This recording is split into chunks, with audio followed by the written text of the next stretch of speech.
Ada satu fenomena psikologi yang sangat menarik, yaitu ketika seseorang merasa takut ditinggalkan sama orang lain, seringkali malah dia yang sering meninggalkan orang lain.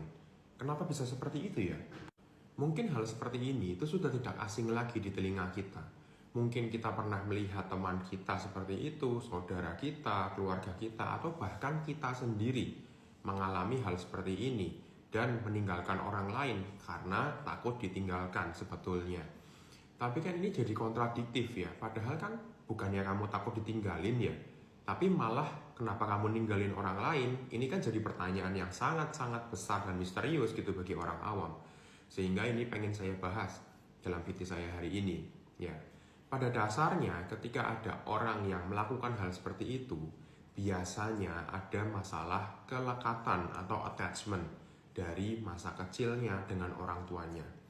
Sehingga ada kemungkinan dia itu sulit untuk mengembangkan hubungan yang baik dengan orang lain.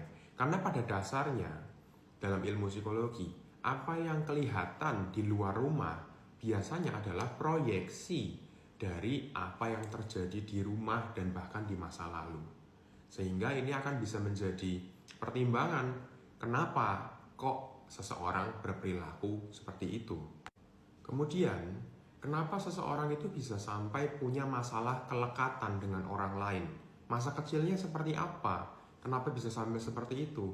Bisa jadi karena masa kecilnya itu penuh dengan penolakan dan juga penuh dengan pembiaran atau ditinggalkan. Seringkali anak-anak yang sejak kecil itu ditinggalkan sama orang tuanya, entah orang tuanya bekerja gitu ya, jarang ada di rumah, jarang diajak ngobrol. Anak-anak itu seringkali mengembangkan rasa takut untuk ditinggalkan lagi.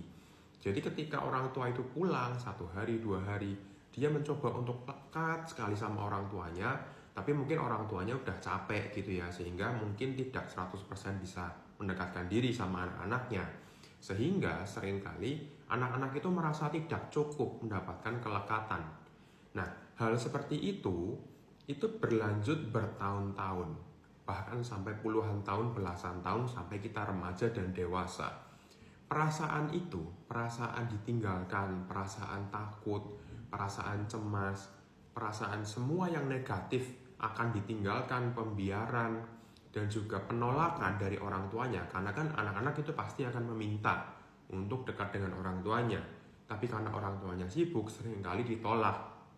Sehingga seringkali anak-anak itu merasa, aduh, nanti aku ngomong apa salah, nanti aku melakukan apa salah, ya udahlah aku diem aja, tapi aku tetap takut untuk ditinggalkan. Tapi sekarang karena aku sudah nggak bisa ngubah orang tuaku, sekarang aku nyoba ngubahnya itu orang lain. Siapa? Yang nggak tahu siapa. Yang paling deket sama aku siapa? Misalkan temanku, ya sudah, temanku ini nggak boleh pergi kemana-mana, harus sama aku terus gitu. Atau pasanganku, aku juga nggak boleh membiarkan pasanganku ini kabur kemana-mana, karena takutnya nanti dia sama orang lain, nanti dia nggak kembali lagi, nanti dia nolak aku, nanti dia nganggep aku gimana, gitu-gitu. Bayangkan kalian dalam posisi seperti itu ya, rasa takutnya untuk ditinggalkan itu seperti apa gitu loh. Sehingga kita bisa jadi membentuk mekanisme pertahanan diri supaya kita itu nggak sakit lagi, supaya kita nggak takut lagi ditinggalkan. Caranya gimana? Ya udah, sekarang daripada aku ditolak, mendingan aku nolak orang lain duluan. Daripada aku ditinggalkan, lebih baik aku meninggalkan orang lain duluan. Daripada aku dibiarkan, lebih baik aku dibiarkan orang lain duluan. Sehingga aku akan merasa lebih nyaman. Aku akan merasa lebih tenang daripada aku ditinggalkan. Itu rasanya nggak enak banget menurut mereka. Kemudian alasan yang kedua adalah adanya harga diri atau self-esteem yang sangat rendah. Seringkali mereka menilai diri sendiri itu sebagai diri yang sangat buruk, sebagai orang yang tidak berguna, tidak berharga, tidak disukai orang lain. Sehingga dia merasa daripada aku nanti ditolak, daripada aku nanti dibuang, nggak dibutuhkan, lebih baik aku aja deh yang menyingkir, aku aja deh yang meninggalkan mereka, daripada aku sakit lagi, harus merasakan ditolak lagi. Kemudian yang ketiga adalah fear of vulnerability atau tidak mau terlihat lemah di depan orang lain. Karena seringkali untuk merasa terbuka, kita memberitahu kelemahan kita terbuka secara emosional sama orang lain, itu seperti pedang bermata dua. Seringkali dengan terbuka, orang itu bisa jadi suka sama kita, atau malah jadi nggak suka sama kita, atau malah menolak kita gitu loh.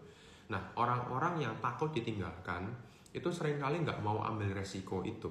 Lebih baik aku nggak usah terbuka, udahlah aku tinggalin aja daripada nanti merasakan ditolak lagi.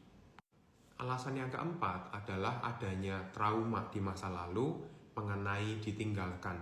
Entah itu dengan orang tuanya, entah itu dengan teman-temannya, atau siapapun yang masih membekas sampai sekarang dan tidak bisa dia lupakan.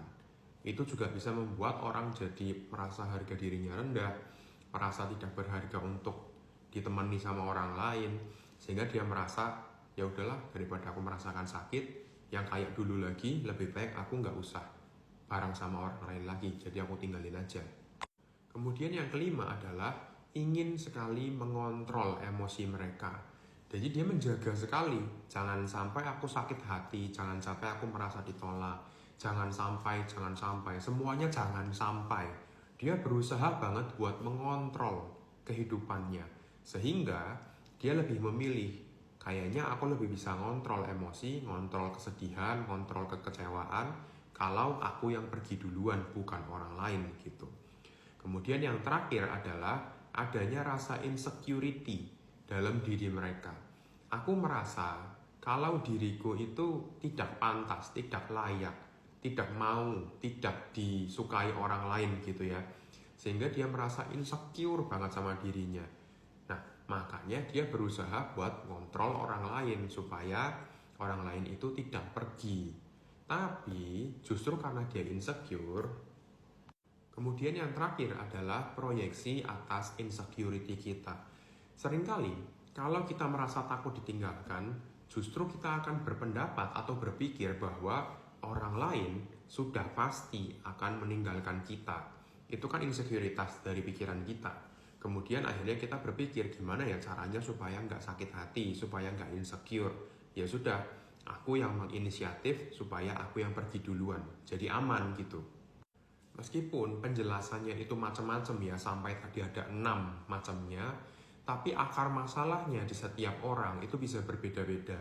Apalagi penyebabnya, ada yang dari keluarganya, ada yang dari trauma, ada yang dari apa, seperti itu. Sehingga lebih baik kalau kalian punya permasalahan abandonment atau masalah takut ditinggalkan dan lain-lain, konsultasikanlah kepada psikolog supaya kita cari tahu akar masalahnya bareng-bareng dan kita bicarakan solusinya bagaimana, apakah perlu terapi atau bagaimana gitu ya. Semoga bisa bermanfaat bagi kalian semua dan salam sehat jiwa untuk kita semua.